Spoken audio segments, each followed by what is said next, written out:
moi, Fort William, c'est super important. Non seulement c'est mon héritage francophone, mais aussi le fait que mes parents ont travaillé ici. Puis c'est ici qu'ils se sont rencontrés. C'est ici que tout a commencé pour notre famille.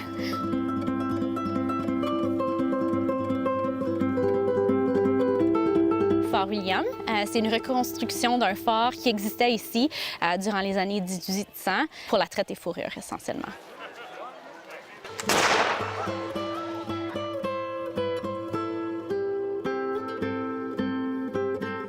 On n'aurait pas Thunder Bay sans avoir la traite des fourrures. Fait que c'est cette raison-là que tout le monde a décidé de vouloir refaire une récréation vraiment de la traite des fourrures dans la région parce que c'était important. L'établissement de vraiment la ville, puis les familles qui sont restées après la traite des fourrures.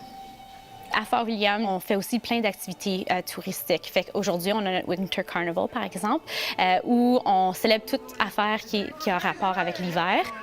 Puis on a aussi une cabane à sucre ici aussi pour amener un peu de l'héritage francophone dans la région aussi, pour montrer ça aux anglophones de la région, parce que Thunder Bay, c'est une minorité d'à peu près 3 % francophones. Fait que pour nous, on essaie d'être aussi fiers que possible pour dire aux gens qu'on est encore ici. Puis Fort William, pour nous, c'est un site important parce que c'est une des raisons pour laquelle il y a des francophones dans la région.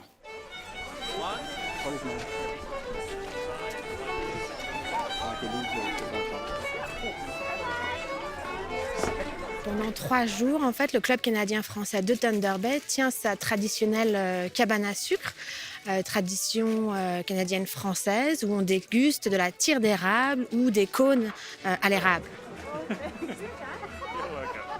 C'est une occasion de faire connaître l'existence du club. Ça fait une 50aine d'années qu'il existe, créé par 2 femmes à l'époque. Et puis, à l'occasion du carnaval, c'est l'occasion de dire qu'on existe.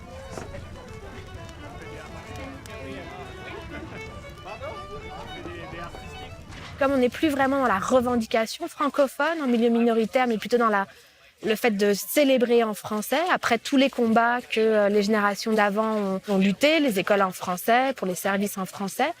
Aujourd'hui, les francophones se sont un peu plus apaisés, je dirais, par rapport à leur révolte. Donc c'est plutôt l'idée de célébrons ensemble la langue. Donc les anglophones sont présents et actifs aussi dans les activités qu'on peut proposer. La cabane à sucre, c'est un moment privilégié et phare pour le club parce que ça réunit 40 bénévoles pendant 3 jours. Et c'est là où il y a un aspect magique, c'est que des francophones de Thunder Bay qui ne se connaissent pas forcément se rencontrent à travers la cabane à sucre parce qu'ils passent 2 heures ou ils passent la journée entière, qu'ils aient 17 ans ou 65. C'est l'occasion pour les anglophones de savoir qu'il y a des francophones à Thunder Bay. Parce que, OK, ils ont peut-être mis leur enfant dans le programme d'immersion, puis c'est la première fois qu'ils entendent leur enfant parler en français, parce que quand on explique comment faire la tire, l'enfant répond en français. Donc là, le parent anglophone est émerveillé de ça. C'est vraiment pour nous, c'est sûr, un vecteur pour faire connaître nos activités, pour faire savoir qu'on existe, mais surtout avec le plaisir de rencontrer la population dans son ensemble.